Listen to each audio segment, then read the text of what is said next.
Oui, bandeko mbote lisusu tokutani na pokwa ya lelo.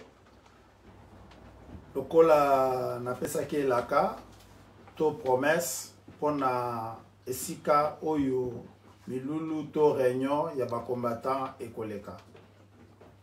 Adresse ezali bongo na Tottenham L ba immeuble oyo batongi ya sika soko leki station zokende watamso na ba fewana ozui gauche.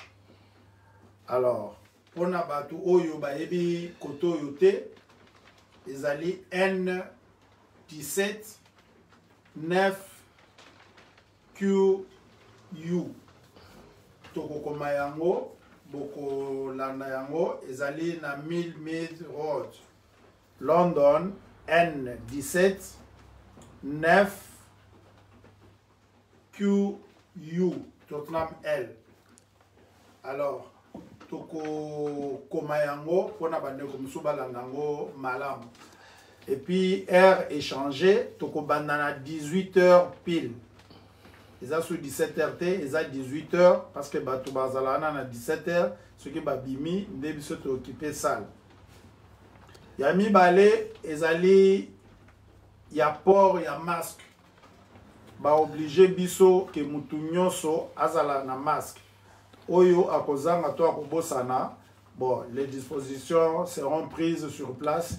Toko ko pesa ye masque parce que toko soma ba masque lobby na pharmacie pour toko ko pesa bandeko ba kozala na ngote parce que na salle il faut tozala na moi ba distance par rapport ya amibe kwa mboka ndenge za kotima. Mais nazali na communiquer mususu oyo na lingi na pesa biso na bandeko nyonso oyo bozali kolanda ngai. Combattant nyonso résistant nyonso esika azali yoka ngai. Na lobi boyi. Na kati ya combat na kati ya résistance to vivre makambu ebele. Oyo esalaki ke bokabwani ekota. Oyo esalaki ke ba groupe botamaki. Mais cela ne pouvait empêcher que tout évoluer dans le combat, soit dans la résistance.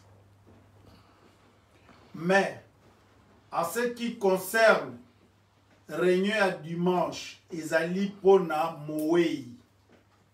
Azali mutu oyo abundi, azali mutu asali wa kosala, il est normal et que tu reconnaître quand même yé na mkolone ya suka wa tikibiso. Yango nazoya kosenga na biso parce que nazali na information ya bande komisusu oyo ba organiser ba réunion na bisika mususu. Izana ba combattant mususu, je ne vais pas citer les noms ici. Oyo balengeli pe ya bango réunion. Ezali na bande ko ya pareko oyo pe balengeli ya bango réunion. Ezana réunion mususu elenga meli pe lobby samedi kaka pona tina ya mowei na cadre ya ba combattant. Vraiment na sengi na biso. Na sengi na biso. Soki mabe ezali oyo bino bandeko bo constater to bo remarquer na sengi bo limbisi pona yango. Vraiment na sengi na biso nyonso bo limbisi. Boya tokutana, boya to sangana, tokunda ndeko. Ce qui tokundiye, esili les restes, tokuti kosolola entre biso si photo solola. Tokutana nde na tina ya kokunda ndeko. To rendre quand même ba hommage ya suka, to rendre quand même bonheur ne ya suka. En signe de reconnaissance, ya mobundelo to bundi na ye. Ezali l'air to sala ba divergence na biso te. Vraiment na bondeli biso. Boya saleza munene.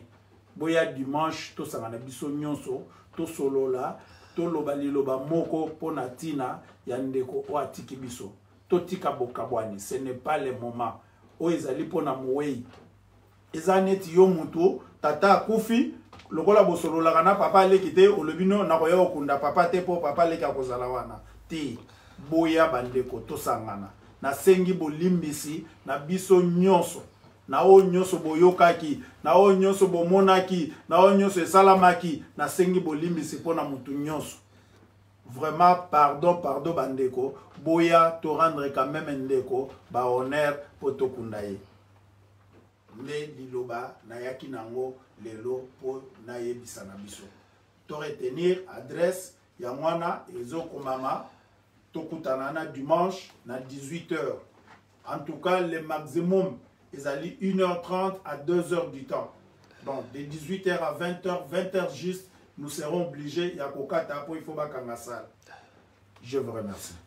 Ndekolangai combattant joli au lobby bande banditi suka otangi kombo ya moweite na kolinga obeta le susu mbela na adresse na heure kombo ya mowei nani o yo ba yo ba yibite ozolo bakaka mowei nani.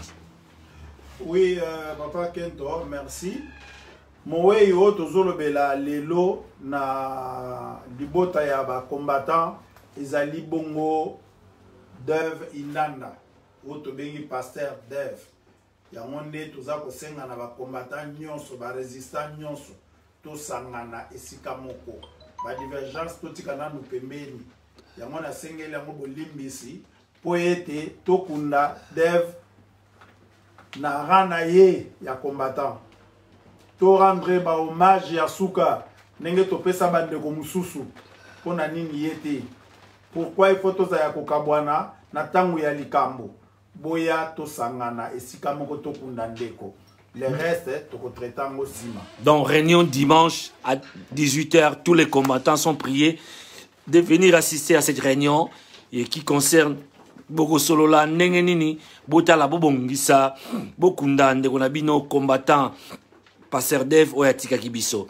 Merci Oyabino Molobeli Johnson Keto na Top Africa TV. Johnson Keto boyebiye tina ya koloba mingezate. Merci beaucoup Tanebe dimanche na 18h.